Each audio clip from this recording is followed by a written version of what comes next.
jërë ngeen jëf tey jii dañuy ñëw di jàngat mbir moo xam ne dafay xew fan yi ñu weesu mu doon mbir moo xam ne képp ko dégg kersa ngay am képp ku ko dégg da nga koy mettitlu képp ko dégg da nga naan Sénégal neexul ba neex mais dafa am problème kilifa quoi parce que y a des pratiques machiavéliques yoo xam ne tey jii su nit yi politique dañ koy am.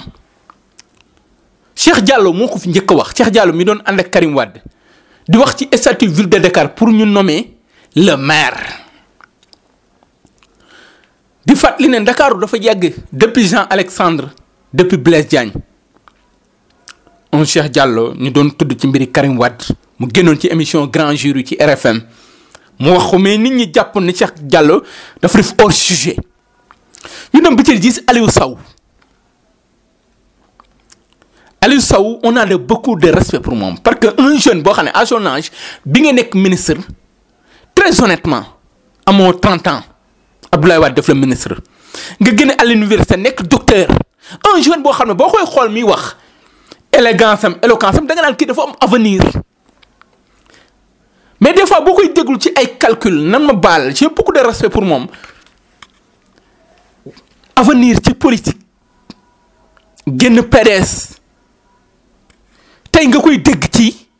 ay idées yoo xam ne ay paa yi am 100 ans ñoo ko waroon di am parce que dogal bi ñuy wax naan dañuy seet dindi statut ville de Dakar di nommer maire bi léegi kenn du ko falet ci élection loolu idée arrière la maanaam yooyu du mooy jamonoy buurug bum mi jamonoy lii bi ma gën a métti mooy Aminata Mbengue Ndiaye def parcours boo xam ne sénégalais du ko rus parce que sénégalais du rus jigéen. duñ bëgg di xas jigéen même en politique boo dégg ñu leen traité du ko traité góor ñi parce que jigéen dafa ëmb lu bari. enseignante doon jàngale planification familiale yàlla dimbali la xam ne tey jii du kooku ëpp fi diplôme yàlla dimbali la ci ndimbalam ak kattanam nga doon fi ministre de la femme tey jii ministre élevage rus ko ci lu bari maire Louga. dama lay jox ay personnage Aliou Sow Aminata Mbengue dunu Dakar ki njàmbur la kii Saalum la ñooñu ñooy ñëw di wax Dakar nanu fal Dakar pourquoi waxuñu nan fal maire Louga pourquoi waxuñu nan fal maire Kaffrine wala Fatick ak Kaolack ñooy ñëw pour des raisons politiques naan ñu ñoo dañuy tànnal kan mooy meeru Dakar non dañu yàpp dama leen respecté mais dañu yàpp suñ politiciens yi dafa mel ne duñ jàngat yenn yi Ousmane Tanor Dieng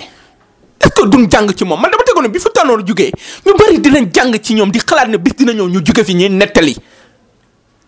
parce que Sénégal nag li fi xew léegi mooy ay noir fumé maa ngi doog comprendre lu tax bu tëj amee noir fumé yi bari kersa ak gàcce lu ci bari moo koy jur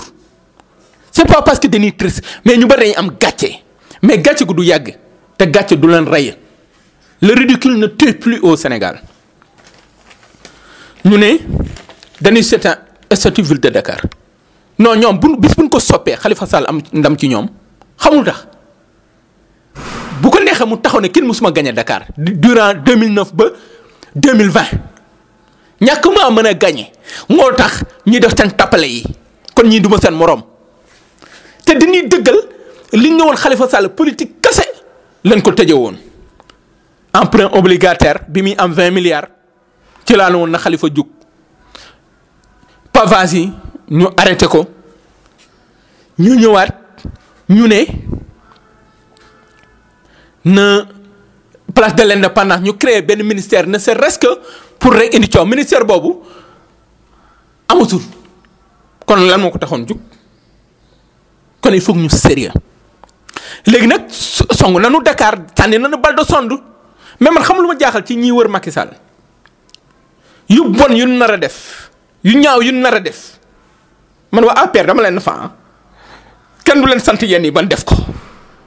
boo déglu naa Mame Boye Diao déggu Moustapha Cissé Lo déggu Abdou Mbow ñoom ñëpp dafa mel ne ànduñu ci loolu.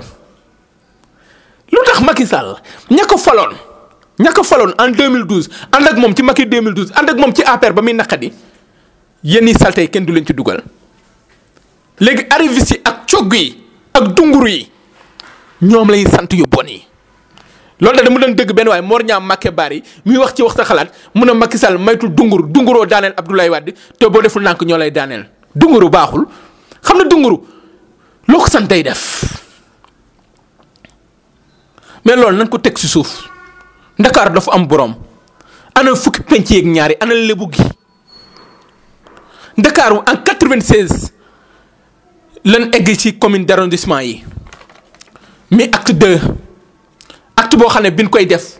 pàccal Dakar ñu ne dañuy egg ci décentralisation ak trop décentralisation ñëw ñu ne communalisation universelle di yaatal ñu ñëw ba ci dialogue national bi ñu def une proposition ñu ne maire léegi dañ koy fal suffrage direct kenn du ko falati suffrage indirect ñu ne décentralisation ab kër la ku ne bu ñëwee day teg ab moolam pour ñu tabax Abdou Diouf Senghor teg na Abdou Diouf teg na Abdoulaye Wade teg Macky Sall defal ay jéego bul dellu ginnaaw kër gun tabax ba muy bëgg a egg décentralisation tabax la ñëw nga indi communalisation universelle ñu bari ànduñu ci mais nag teewul ñu ngi koy jëfee mais nag bii boo ko defee la nga tabaxoon yëpp di nga ko toj ndax da ne ci déconcentration la ne ci décentralisation mais waxuñu concentration bu yàggee day mel ne da ngay nekk buur di bummi ñu jël ay exemple yoo xam ne ñu ne la Abidjan xam lan lañ fa def dañ fay def ay district gouverneur de district non ñun dul Côte d'Ivoire ñun nekkuñu ci 10 ans guerre civile ñun suñ démocratie ñoo mag Côte d'Ivoire ñoo mag Yaoundé Paul Biya ñaata at la def au pouvoir ñun ñaanu yàlla mel na Cameroun on n'a rien contre la Côte d'Ivoire contre la Cameroun mais nag da leen a dépassé te nag képp kuy daw di gestu sa dawin day yéex il faut faire attention ñun weesu nañ ñun fi ñu tànnalee ay maire ak ñun koy falalee bu balaa ma dee ñu ni la Macky Sall lépp lu mu mës a sumb song na ko daan ko non na def attention bu ko gars yi poussé ci loo xam ne bu ko defee ëllëg way wa du neex maanaam way wu rafet dafa am solo ci nit. garmi gararar maanaam nit dafay doon garmi bàyyi fi way woo xam ne kenn du ko dindi mais way wu ñaaw woo xam ne fu ñu ko nettalee ñu tekk ay noir fumé ci réew mi fii bari na fi dëj yoo xam ne ay noir fumé rek ngay gis kersa gaa bari nan fi bàyyi way wu rafet xeex Khalifa Sall bu mu egg ci niveau boobu dama mës a dégg Barthélémy Dias mu wax bu am solo mu ne ñi jàpp Khalifa Sall danoo sori ci xeex bi way dañ ci sori te nag ñi ngi ciy bëgg ëppal te ki ñuy xeexal dafa yor arme boo xam ne képp ku ko am yàlla moo lay fayul mooy noppi ak muñ yàlla nee na je suis avec les patients maa ngeeg ñii muñ maa leen di fayal maa leen di fayul ku ñu tooñ maa koy fayul te fayu yàlla xajul ci nit. Khalifa Sall mun na fote mun na def lu ne mais danoo commencé di sori ci ni ñuy xeex ak moom Aminata Mbengue bu bëggee parti socialiste na ko am ci ay congrès na dem xeexi jongante ñu fal ko ci mu rafet. Aminata Mbengue bu bëggee leneen ci biir Macky Sall na ko neexalee leneen bi mu nekk élevage ñëpp kontaan ci liggéey ministère de l'élevage tabaski ñu ba coono yi bari yàlla tegguñu ko ndax moom tabaski bii paase ñu bari jooy Aminata Mbengue na ut wayu rafet boo amee plus de 60 ans 70 ans il faut penser à la mort il faut penser après il faut penser à la retraite di nga xam ba retraite moo gën a neex du retraite booy am ay milliards ak ay millions. mooy nga retraite avec la conscience tranquille dormir la conscience tranquille suñ kilifa yi daf mel duñ sóoru loolu mooy bis day ñëw mbir yi jeex léegi nag li fiy des mooy xel mu dal mais y a beaucoup de personnes dans ce pays dañuy du nalaw lan moo koy indi mooy liñ doon jëf ci bi ñuy am doole di am kattan di am autorité tey jii li gënoon a jekk mu ne mooy nan tas au conseil des collectivités territoriales ban njariñ la ñu amal au conseil tey jii jalon yi muy posé tey ñu ngi doon xaar. mu wax ci collectivité locale wax ci wàllu développement wax ci compétence transférées yi nan la ñuy doolelee communes yi tey jii ñu ngi naan Dakar ak Diamniadio dañ ko cee dugal rek seen waxtaan yooyu dañ koy dugal jam ñaajo rek pour mën a indi galgal Dakar galgal bi ñu ko roofee yàgg na te y a des dates à retenir lan lañ wax 10 octobre journée mondiale de la journée nationale de la décentralisation di loolu lañ wax ci 10 octobre tey jii fekki fan di nga dégg ñu ne dañuy organiser benn mbir ci mbiri décentralisation bu boobaa le président de la république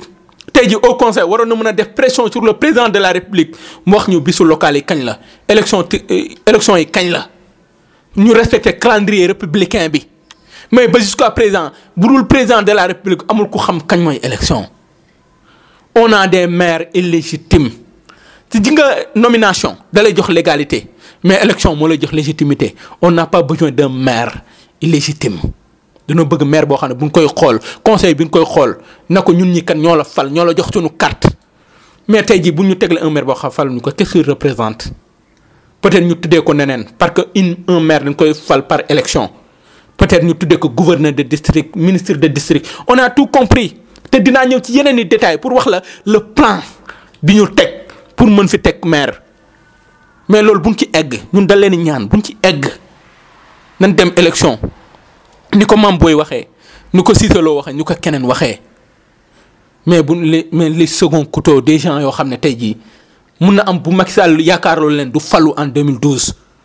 ñooy teg yoo xam ne pour régler leur problème personnel ci le parti socialiste a des problèmes personnels à régler nañ ko régler ci suñu biir ñun du suñu problème ñun Sénégal moo ñu gënal parti socialiste Sénégal moo ñu gënal maire Dakar mais bu ñu bëggee delloo ginnaaw nag